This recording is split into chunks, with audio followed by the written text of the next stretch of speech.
नमस्कार प्रिय दर्शकों, हाजिर हूं मैं जन्म कुंडली अध्ययन करने के लिए। एक जन्म कुंडली लेकर आप सबके सम्मुख उपस्थित हुआ हूं। ये जन्म कुंडली एक युवक की है। आइए हम सभी मिलकर इस जन्म कुंडली का अध्ययन करेंगे।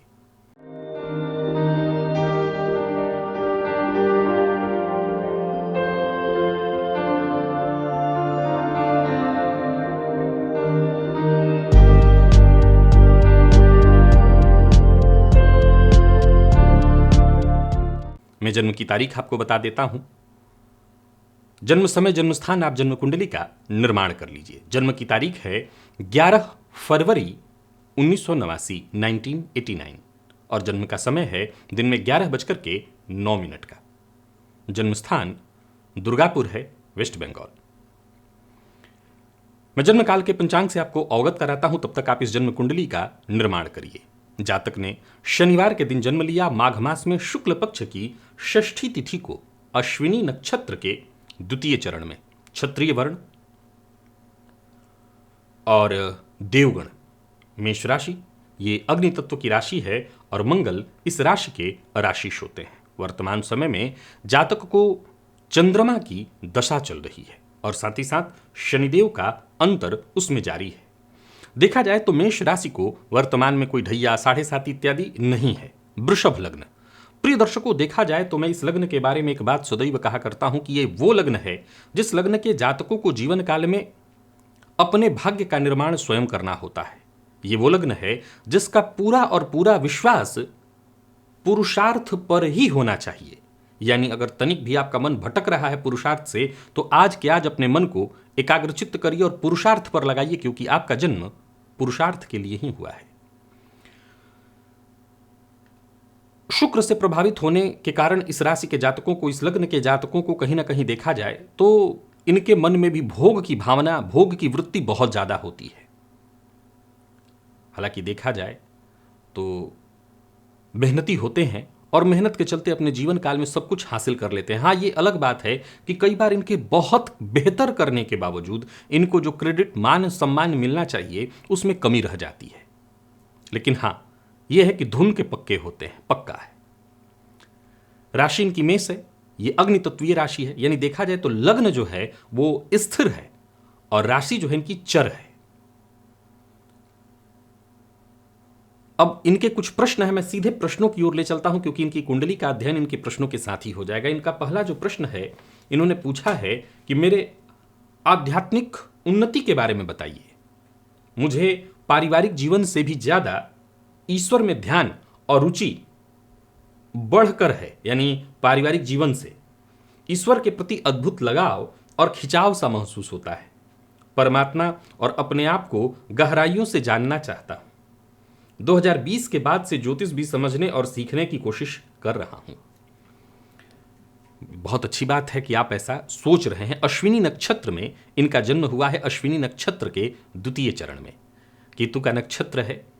और आपको मैं बता दूं कि इनके लग्न को अगर आप देखें तो कमाल की चीज आपको देखने को मिलेगी। वृषभ लग्न की कुंडली, लग्नपति जाकर के धर्म भाव में, धर्मपति अष्टम में जो अनुसंधान का भाव है, और इसके स्वामी बैठ गए हैं देवगुरु बृहस्पति लग्न में। हालांकि देवगुरु बृहस्पति का लग्नगत होना ठीक नहीं है, लेकिन कुछ मामलों में इन्होंने प्रश्न उठाया है उस मामले में तो बहुत अच्छा है। प्रिय दर्शकों, देवगुरु बृहस्पति यहां पर लग्न में दिग्बली है, लेकिन असल में देखा जाए तो इस लग्न में अष्टमेश होकर के लग्न में जाकर के बैठना, भाग्येश का जाकर के कुंडली के अष्टम में हो जाना, शनिदेव कुंडली के अष्टम में हो, तो मैं सदैव कहा करता हूं कि आयु वृद्धि तो कर देंगे, लेकिन जीवन में संघर्ष से कभी मुक्ति नहीं कराते। यानी संघर्ष तो लाइफ टाइम बना रहता है। लेकिन यहां गौर करिए तो लग्नेश का धर्म में होना, ये भाग्य भी आप कहिए तो भाग्य ठीक है, लेकिन धर्म भाव में होना, धर्म के स्वामी का जाकर के कुंडली के अष्टम से संबंध बना लेना। यहाँ एक और चीज गौर करिए तो कुंडली में केतु और राहु का संबंध आप चतुर्थ और दशम से देखेंगे। दशम का राहु वैसे तो बहुत अच्छा होता है, और दोनों के दोनों ये ग्रह शतभिखा और मघा नक्षत्र स्वयं के नक्षत्र में बैठे हुए हैं। तो वहीं चंद्रमा और मंगल की युति को आप क्रमशः अश्विनी और भरणी नक्षत्र में जन्म कुंडली के 12वें भाव में देखेंगे। प्रिय दर्शकों, मंगल 12वें का स्वामी होकर के 12वें भाव में ही बैठा है। क्या जवाब दिया जाए इनको? क्या इनका जो जीवन है पूर्णतः आध्यात्म की ओर ही जाने के लिए है? देखा जाए तो इनकी कुंडली में समझने की कुछ चीजें हैं जो जरूरी हैं, समझना चाहिए। नौमांस मूलतः देखा जाए तो दाम्पत्य जीवन के लिए कुछ जगहों पर लोग कहते हैं विचार किया जाता है। मैं हमेशा कहा करता हूं कि सभी मामलों में नौमांस का विचार होता है। नौमांस में कुछ चीजें अवश्य गौर करने योग्य है। इनकी कुंडली में नौमांस में देवगुरु बृहस्पति लग्नगत है, नीच राशि में बैठे हुए मकर का नौमांस है। और वहां पर अगर देखा जाए तो धर्म भाव के स्वामी द्वितीय भाव में जाकर के बैठे हैं। देखिए, आपने जो कहा कि ईश्वर के प्रति एक अद्भुत और गहरा आप खिंचाव महसूस करते हैं, बल्कि आपने ये भी कहा कि मैं खुद को जानना चाहता हूं और गहराई से जानना चाहता हूं और ईश्वर को भी जानना चाहता हूं। ये दोनों ही बातें लगभग अगर समझने का हम प्रयत्न करें तो एक ही है, ये अलग अलग नहीं है। स्वयं को जानना और ईश्वर को जानना निस्संदेह ये अलग अलग नहीं है। जब वो ईश्वर हमारे भीतर ही है तो जब हम खुद को जान लेंगे तो उसे भी मतलब जान लेंगे। अब रही बात कि आध्यात्म में आपकी रुचि और उन्नति के बारे में जानना। देखिए, आध्यात्म कोई ऐसा फील्ड नहीं है, कोई ऐसा क्षेत्र नहीं है जहां धन की तरह वहां भी मैं आपके लिए कल्पना करूं या ज्योतिषीय सूत्र बना करके बताऊं कि वहां इतना धन आपके पास अर्जित हो जाने वाला है। आध्यात्मिक दृष्टिकोण से देखा जाए तो मानवीय जीवन में भोग से जितना मानव का पतन होगा, मानवीय जीवन में आम साथ के लोगों के नजर में जितना आपका पतन होगा, भोग से आप जितना दूर होंगे, समझ लीजिए उतना ही आपका आध्यात्मिक उत्थान होगा। यहां थोड़ा सा मतभेद भी हो सकता है कि जरूरी थोड़े है, कुछ लोग ऐसे भी तो हो सकते हैं कि जो अपने जीवन क्षेत्र में हारे हुए हों, उनका भी पतन होगा भोग से, तो क्या वो भी आध्यात्मिक दृष्टिकोण से उत्थान थोड़ी पालेंगे? जवाब है ना, ऐसा मैं उनके लिए नहीं कह रहा हूं। और जो हारे हुए हों उनका कहीं भी उत्थान कहां से माना जा सकेगा। लेकिन हां, अगर आपका खिंचाव महसूस हो रहा है और भोग से अगर आपका पतन हो, याद रखिएगा ये बहुत जरूरी है कि क्या आप, मैं थोड़ी देर पहले एक और भी पॉइंट कहा था, ये शुक्र से प्रभावित लग्न है तो इस लग्न के जातकों के अंदर विशेष चाह के रूप में भोग की कामना प्रबल रहती है। मौका मिले तो ये भोग से विमुख नहीं हो पाते। तो अगर आप अपने आप को भोग से अलग कर पा रहे हैं तो यही आपकी उन्नति है। उन्नति के लिए कोई पैमाना, और वो भी आध्यात्मिक दृष्टिकोण से अगर देखें तो यहां तो बस एक ही सूत्र लागू होता है कि एक राई के 20 भाग और 20 में पुनि 20, ताते छोटे हुए रहो तब मिली हैं जगदीश। तो आध्यात्म के मार्ग में उन्नति के लिए कोई पैमाना नहीं है। यहां जितना नीचे जाएंगे उतने ऊपर पहुंच जाएंगे। हाँ, सामाजिक दृष्टिकोण से आपका तो निम्नगामी ही होना होगा, लेकिन वो आपका उत्थान होगा। रही बात ईश्वर के प्रति प्रेम, ये बिना उनकी कृपा के कैसे हो सकता है? निसंदेह आपकी कुंडली में ऐसा दिखाई तो जरूर पड़ता है आप क्षत्रिय वर्ण के।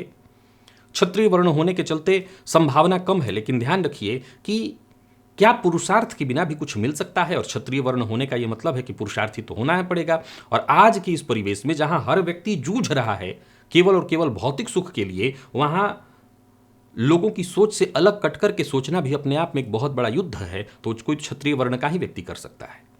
निसंदेह आप कर सकते हैं। आपकी कुंडली में लग्नपति जाकर के धर्म में, और धर्मपति अष्टम अनुसंधान भाव में बैठे हुए हैं, साधना भाव में बैठे हुए हैं, और देवगुरु बृहस्पति लग्नगत है, चंद्रमा की दशा है। बस इतना ही ध्यान रखिए कि बस ये केवल एक मानसिक कोर कल्पना न हो। या हो सकता है क्योंकि शनिदेव कुंडली के अष्टम में बैठकर के जीवन में बहुत ज़्यादा उदासीनता ला देते हैं, संघर्ष बढ़ा देते हैं। कहीं ऐसा न हो कि इस उदासीनता के कारण आपको ऐसा प्रतीत हो रहा हो कि मैं बहुत धार्मिक वृत्ति का हूं और धर्म से ही जुड़ाव है। ये कहीं ना कहीं भीतर से आपके निकलना चाहिए, और भीतर से अगर निकल रहा है तो मुझे इसके लिए पुनः एक वही बात कहनी है कि इस कुंडली में योग है, और अगर आप प्रयत्न करें तो निसंदेह उसे हासिल कर लेंगे। आपने ये भी लिखा है कि 2020 के बाद ज्योतिष समझने लगा हूं, सीखने लगा हूं।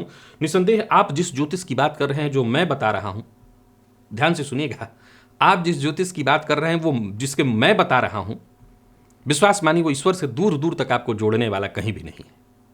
क्योंकि जिस ज्योतिष की चर्चा मैं कर रहा हूं वो वेद का नेत्र होते हुए भी मूलतः ईश्वर के करीब नहीं, वरन ईश्वर की जो माया है उसके करीब आपको लेकर के जा रही है। हां, अगर आप उस ज्योतिष को समझने की बात कर रहे हैं जो वेद का नेत्र है, और कहीं ना कहीं हमें अपने आप को पहचानने में, हम कौन हैं, क्यों हैं, कहां से आए हैं, किस लिए आए हैं और कहां जाना है, हमें यह जानने में आपकी अगर दिलचस्पी है तो फिर आप ज्योतिष को सही दृष्टिकोण से देख रहे हैं। और विश्वास मानिए कि मैं खुद भी नहीं दिखाता किसी को, और खुद के लिए भी कहां देख रहा हूं। तो उस ज्योतिष की बात कर रहे हैं जिस ज्योतिष को मैं बता रहा हूं, तब तो विश्वास मानिए अभी आप इस क्षेत्र की तरफ नहीं आ रहे हैं। और उस तरफ जा रहे हैं, यानी खुद को जानना है ज्योतिष के माध्यम से, अपनी कुंडली के पंचम भाव का आप रिसर्च कर रहे हैं, नवम भाव का आप रिसर्च कर रहे हैं, चंद्रमा और शनि का रिसर्च कर रहे हैं, तब तो फिर ठीक है। बाकी मैं जानता हूं आप आगे बढ़िए, चंद्रमा की दशा है, कदम आगे बढ़ाते रहिए। मुझे हर समय खामोशी, अकेलापन महसूस होता है, घर के बेवजह चिंता मुझे ठीक से जीने नहीं देती, मानसिक तनाव हमेशा बना रहता है, ये सब कब और कैसे ठीक होगा? जी कभी ठीक नहीं होगा। ये शनिदेव ऐसे नहीं है, कुंडली के अष्टम में जो बैठे हैं ये संघर्ष से मुक्ति नहीं लेने देंगे, और देवगुरु बृहस्पति अपना काम कर रहे हैं। निसंदेह देवगुरु बृहस्पति का लग्न में होना अपने आप में अत्यंत श्रेष्ठ, चाहे वो अष्टमेश ही क्यों न हो।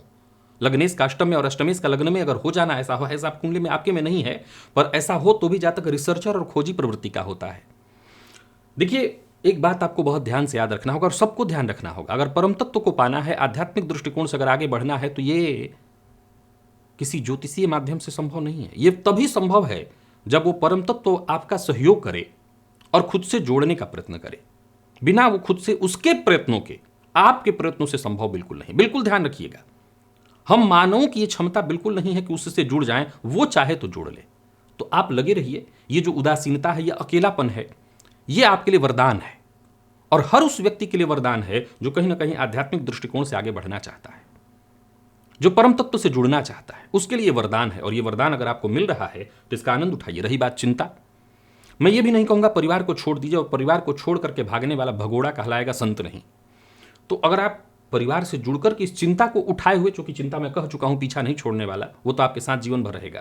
हालांकि अभी चंद्रमा की दशा में शनि का अंतर आपको चल रहा है, चंद्रमा शनि का नवम पंचम योग है। हाँ, ये दोनों मित्र तो बिल्कुल ही नहीं है, विशेष करके चंद्रमा का कोई शत्रु नहीं, पर शनिदेव चंद्रमा को मित्र नहीं समझते इस अवस्था में भी, लेकिन है दोनों तात्कालिक जन्म कुंडली में नवम पंचम के संबंध में। सो बहुत मुझे कोई चिंता की बात दिखाई नहीं पड़ती है। वैसे तो दशम का राहु बहुत बढ़िया माना गया है राजनीतिक दृष्टिकोण से, लेकिन इस राहु की एक दुष्परिणाम भी वो गृह कलह इत्यादि की संभावनाओं को जन्म दिला देता है, घर में अशांति लाता है। तो ठीक है, ये सारे योग, ये लक्षण कहीं ना कहीं आपको आगे बढ़ने के लिए प्रेरित कर रहे हैं, और आप इसे पकड़ करके आगे बढ़ते रहिए। और मानसिक तनाव, मानसिक परेशानी आपका पीछा कभी नहीं छोड़ने वाला। मानसिक तनाव इंसान को क्यों होता है? किसी को चिंता, अशांति, तनाव कब होता है? ये सब कुछ तब होता है जब हमारी इच्छाओं की पूर्ति ना हो। अष्टम के शनिदेव हमारी इच्छा, देखिए दो बातें हैं, अगर आप आध्यात्मिक दृष्टिकोण से इच्छा आपकी दूसरी है, यानी परम तत्व को पाना चाहते हैं, तो वो तनाव ठीक है, उसके लिए कोई चिंता नहीं। हालांकि उसमें तो तनाव रह ही नहीं जाना चाहिए, उसमें जितना देर होगा उतना आप और रमते जाएंगे और मजबूत होते जाएंगे। और अगर बात भौतिक सुखों की है, घर परिवार को लेकर के चिंतित हैं, तो विश्वास रखिए कि उस चिंता से भी शनिदेव मुक्त आपको नहीं होने देंगे, वो अनवर्त बना रहेगा। लेकिन एक और बात ध्यान आपको रखना है, इस कुंडली में लग्नेश भाग्य भावगत है, और वो भी शुक्र बुध की युति है। अलग बात है कि बुध के पास 3 ही अंश का बल है, लेकिन दोनों के दोनों बैठे हुए हैं कुंडली के नवम में।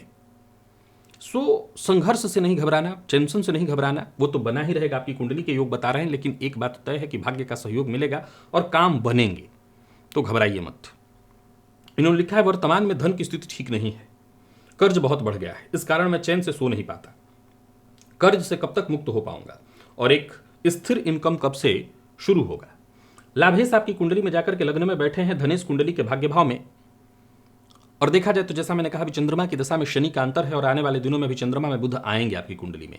चंद्रमा बुध का भी संबंध चौथे 10वें का है, तो खराब तो नहीं है।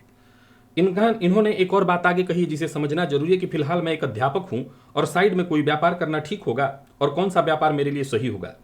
और इन्होंने आगे लिखा है कि डॉक्टरेट या रिसर्च कुछ करना चाहता हूं, क्या इसमें सफलता मिलेगी? जी बिल्कुल, शनिदेव कुंडली अष्टम और अष्टमपति लग्न में है, आप बड़े प्रेम से रिसर्च के फील्ड में जा सकते हैं, सफलता आपको मिलेगी।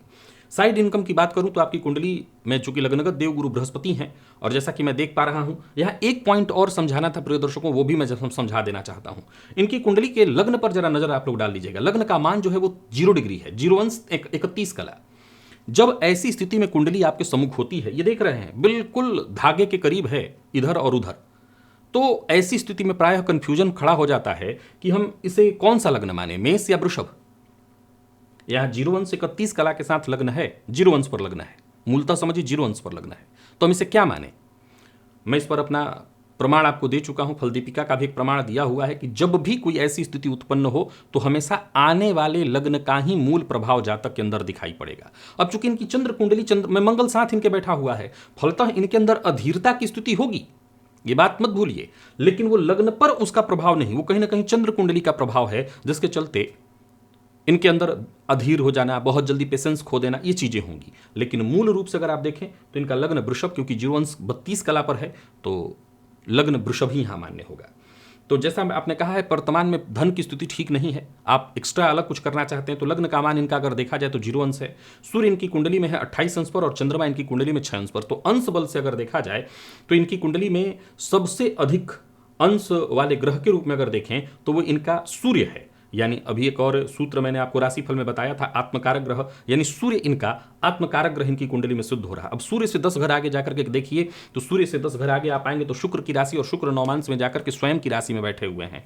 अब चूंकि आपके पास इतना समय तो है नहीं कि मैं अब एक्स्ट्रा कहूँ, अगर शुक्र से संबंधित काम, कपड़ा, खाना पीना इत्यादि से संबंधित कोई काम अगर आपको कराया जाए तो उसमें आपको सफलता मिलेगी। वैसे आपका चंद्रमा भी ठीक है और बुध की स्थिति देखें तो 3 अंश पर है। षडबल में बुध बहुत अच्छे तो नहीं है, पर फिर भी अगर आप इस पर थोड़ा रिसर्च और मंथन करके शेयर मार्केट इत्यादि में निवेश करना शुरू करें, क्योंकि पंचम पति बने बुध जाकर के कुंडली के नवम में बैठे हुए हैं, तो एक बार शेयर मार्केट से कुछ इनकम तो आपको हो ही जाएगी। तो आप इस दिशा में प्रयत्न करिए, यहां से धनागमन होगा। रही बात ऋण की, तो मंगल की दृष्टि है षष्ठ भाव पर। मेरे द्वारा बताया सूत्र है कि मंगल अगर कुंडली के 12वें भाव में बैठे हैं तो ऋण में मरेंगे नहीं, ये बात फाइनल है, ऋण चुकता होगा। लेकिन मंगल की दृष्टि षष्ठ पर है तो ऋण से मुक्ति इतनी आसानी से नहीं मिलने वाली है, ऋण में रहेंगे।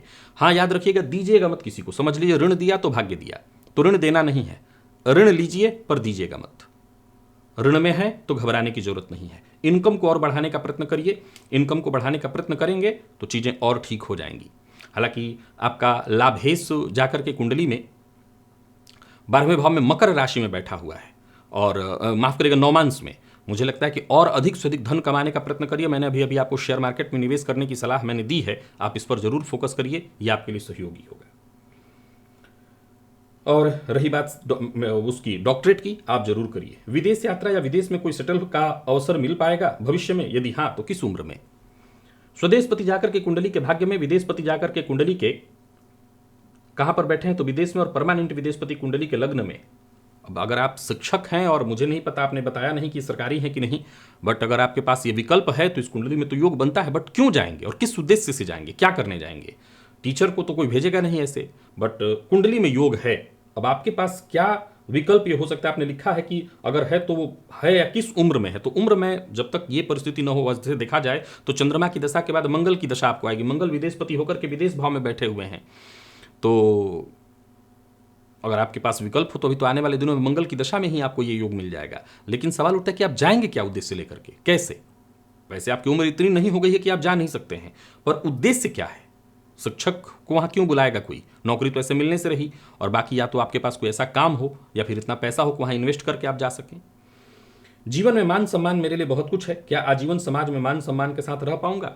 12वें का स्वामी 12वें भाव में बैठा है। देखा जाए तो हमारे जीवन में हमारा विचार, हमारी सोच, रहन सहन, वाक व्यवहार, बर्ताव भी हमारे मान सम्मान का कारण बनता है। आपकी कुंडली में सूर्य कुंडली के 9वें भाव में बैठे हैं तो ये पाप कर्तरी योग में राहु और शनि ने इन सभी ग्रहों को पाप मध्यत्व में डाल रखा है।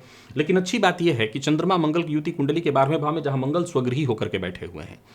12वें का स्वामी 12वें भाव में बैठा हुआ है, और मैं समझता हूं कि शुक्र से, सूर्य से ये सभी ग्रह केंद्र में है, बुध से केंद्र में है, सो मान सम्मान में कोई कमी नहीं होगी। और वैसे भी वृषभ लग्न है आपका, और लग्न में देव गुरु बृहस्पति बैठे हैं। गुरु भले आपके स्वास्थ्य में थोड़ी परेशानी, पेट जन्य रोग इत्यादि आपको दे, जीवन में संघर्ष दे, लेकिन एक अच्छी चीज हमेशा देंगे, और वो है मान सम्मान, ऊंचाई। वो देव गुरु का स्वभाव है, वो चाहे कारक हो मारक हो फर्क नहीं पड़ता, वो आपको अवश्य देंगे, तो वो आपको मिलता रहेगा, उसके लिए आपको चिंतित होने की जरूरत नहीं है। यानी मान सम्मान ऊंचाई की जो बात है वो जीवन पर्यंत आपको मिलती रहेगी। आगे उन्होंने लिखा है कि मेरा विवाह 2022 में हुआ है, वैवाहिक जीवन कैसा होगा, संतान सुख कैसा होगा। सप्तम पति जाकर के आपकी कुंडली के 12वें भाव में बैठे हैं, लेकिन स्वगृही हैं, सो सप्तम भाव के बल को बलि करेंगे। और अगर कुंडली मिलाकर के विवाह हुआ है, जन्म लग्न और चंद्र लग्न दोनों से आप मांगलिक हैं, तो चिंता की कोई आवश्यकता नहीं। देव गुरु बृहस्पति की सप्तम भाव पर दृष्टि है। जीवन साथी के स्वास्थ्य को लेकर के थोड़ी चिंता होती रहेगी, लेकिन ऐसे दाम्पत्य जीवन में कोई विशेष परेशानी नहीं दिखाई पड़ती। जीवन साथी का स्वभाव भी कई बार उग्र होगा, जिसके चलते मतभेद की स्थिति उत्पन्न होगी। लेकिन चूंकि आपका लग्न वृषभ है, और वृषभ लग्न वाले कहीं ना कहीं इस मामले में संभाल लेते हैं आप देवगढ़ के, तो चीजों को संभाल लेंगे, चिंता की कोई आवश्यकता नहीं। संतान भाव का स्वामी जाकर के कुंडली के 9वें भाव में बैठा हुआ है। देव गुरु बृहस्पति की दृष्टि संतान भाव पर, दृष्टि शनि की भी है। फिर वही बात दोहराऊंगा, कुंडली मिलाकर के विवाह हुआ है तो संतान को लेकर के कोई विशेष चिंता मुझे दिखाई नहीं पड़ती है। तो उस अवस्था में मैं एक ही सलाह दूंगा कि दाम्पत्य और संतति दोनों का सुख है। शनि की दृष्टि के चलते थोड़ा विलंबित संतति हो जाए, लेकिन एक तरह से देखें तो संतान भाव का स्वामी भाग्य भाव में बैठा है। यह भी कहा जा सकता है कि संतानोत्पत्ति के बाद एक तरह से विशेष भाग्योदय का योग है। तो अगर अभी तक तो नहीं हुआ है संतति, तो आगे चल करके अगर होता है तो संतानोत्पत्ति के बाद भाग्योदय आप समझिए। 45 वर्ष के बाद का जीवन और स्वास्थ्य कैसा रहेगा और भाग्योदय कब तक है। भाग्योदय देखिए आपकी कुंडली में अगर देखा जाए तो शनिदेव, देव, गुरु, बृहस्पति के भाग्योदय हमारे जीवन में कई बार होता है। उसमें से पहला पॉइंट तो है कि भाग्येश किस राशि में बैठे हैं, तो देव, गुरु, बृहस्पति की राशि में बैठे हैं, तो एक भाग्योदय तो ऑलरेडी 16वें वर्ष में आपका हो चुका है। दूसरा, भाग्येश जाकर के कुंडली में शनि की राशि में भाग्येश शनिदेव है तो 36वें वर्ष के बाद, तो कुल मिलाकर के देखें तो आपका भाग्योदय तो ऑलरेडी हो गया है।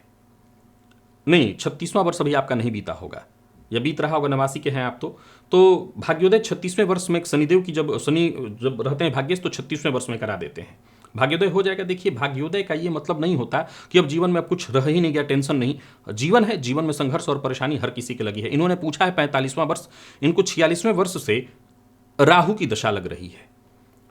अब यहां पर आकर के आपके सवाल का मैं जो जवाब देने जा रहा हूं उसे जरा ध्यान से सुनिए। किस उद्देश्य से पूछ रहे हैं और कैसा पूछ रहे हैं आपका जीवन? क्या आध्यात्म अभी भी मन में बचा हुआ है?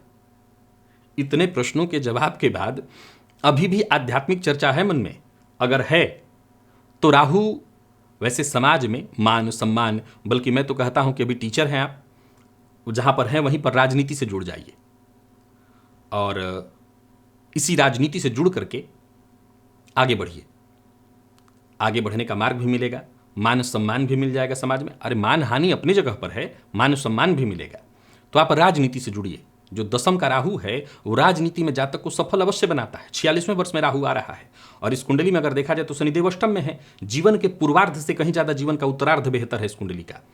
बाकी देखा जाएगा समय के साथ, तब भी आपके मन में रह जाता है राजनीति में जाने के बाद भी धर्म से जुड़े रहना, अध्यात्म से जुड़े रहना, तो ठीक है, नहीं तो बाकी कोई टेंशन की आवश्यकता नहीं है। वृषभ लग्न की कुंडली है, वैसे भी इस लग्न को मोक्ष के लिए नहीं भेजा गया। इस लग्न को जिस लिए भेजा गया है वो कर्म है, पुरुषार्थ है, वो करिए, कोई बात नहीं। अगर आप समाज को नई दिशा दे पाते हैं, ये भी कम बड़ा धर्म नहीं है। तो मेरी राय है कि राजनीति से जुड़ जाइए अगर नहीं जुड़े हैं तो, और देश से बाहर जाने का ख्याल मन से निकालिए। यहीं रहिए अपने दुर्गापुर में अगर आप हैं तो, और वहीं की राजनीति से जुड़िए, या जहां भी हो राजनीति से जुड़ जाइए। आने वाला समय बहुत बढ़िया होगा राजनीतिक दृष्टिकोण से। याद रखिए एक और बात, या तो आप राजनीति कीजिए या आप राजनीति का शिकार हो जाइए। मेरे ख्याल से आप राजनीति कर सकते हैं, क्षत्रिय वर्ण है आपका, क्षमता है, देवगण है आपका, जब जैसा तब तैसा वाली बुद्धि है आपके पास। शनिवार के दिन का जन्म है और देखा जाए तो दिन में जन्म भी लिए हैं आप, तो दिन में जन्म लेने के चलते भी बल मिल रहा है। तो मेरी राय तो यही है, राजनीति इसे चुनिए। बाकी इनके कोई और प्रश्न नहीं है, कुंडली ठीक है। अब जो संघर्ष है वो बता चुका हूं, उसे पीछा नहीं छूटेगा। आराधना करिए जो आप कर रहे हैं, साधना करिए जो आप कर रहे हैं, उसी में सब कुछ आपको मिलने वाला है। आप चाहें तो वैसे तो आपकी कुंडली में शुक्र, बुध, ये सब कोई ग्रह अस्त नहीं है, दोनों के दोनों से सूर्य बहुत आगे हैं। आप चाहें तो एक आजीवन शुक्र का रत्न जो होता है वो उपल होता है, हीरा भी आप पहन सकते हैं। विवाह आपका हो चुका है, अगर क्षमता है तो। अभी अभी आपने बताया है कर्ज में है, तो कर्ज में है तो मैं तो सलाह भी नहीं दूंगा कि आप अपना पहले कर्ज उतारिए, हीरा बाद में पहनिएगा। उपल भी अगर महंगा पड़ रहा है तो छोड़ दीजिए, उसकी जगह चांदी का छल्ला आप पहन लीजिए। अंगूठे में भी पहन सकते हैं और कनिष्ठा में भी पहन सकते हैं, तो वो पहन लीजिए, उसी से आपका काम बन जाएगा। गणेश जी की खूब आराधना करिए, गणेश जी को अपना इष्ट मान करके उनकी आराधना करिए। गणेश जी की आराधना से जीवन में हर सुख आपको प्राप्त हो जाएगा। तो गणेश जी की आराधना करिए, भुवन भास्कर को अर्घ्य देते रहिएगा। मान सम्मान चाहते हैं तो बिना भुवन भास्कर को अर्घ्य दिए मान सम्मान नहीं मिलने वाला है। और साथ ही साथ एक और काम करिए, देवी की भी आराधना करिए। सिद्ध कुंजिका स्तोत्र हो सके तो आप बंगाल से हैं, वहाँ माँ काली की आराधना होती है। आप दुर्गा सप्तशती का नित्य पाठ करिए, कवच अर्गला कीलक का ही पाठ कर लीजिए। नहीं कर सकते तो सिद्ध कुंजिका का पाठ करिए। ये इतना ही उपाय आप कर लीजिए केवल, बाकी और कुछ नहीं करना। अब धन की जो परेशानी है वो तो कमोबेश रहेगी, उसके लिए श्री सूक्त का पाठ करिए। पति पत्नी दोनों बैठ करके कर सकते हैं, करिए। और ऋण से मुक्ति के लिए प्रत्येक मंगलवार को शिवलिंग पर गन्ने का या गुड़ का रस अर्पित करिए। भोलेनाथ से प्रार्थना करिए। याद रखिएगा, ऋण से मुक्ति का एकमात्र उपाय है अधिकाधिक धन अर्जित करना। तो ये प्रयोग करिए, भगवान ने चाहा तो आपको अवश्य ही लाभ होगा। तो प्रिय दर्शकों, ये थी एक युवक की जन्म कुंडली जिसका मैंने आपके सम्मुख अध्ययन किया। यदि आप इस जन्म कुंडली के संबंध में कुछ कहना चाहते हैं तो कमेंट में आपका स्वागत है। आज के लिए बस इतना ही, इजाजत दीजिए, पुनः मुलाकात होगी। तब तक के लिए नमस्कार।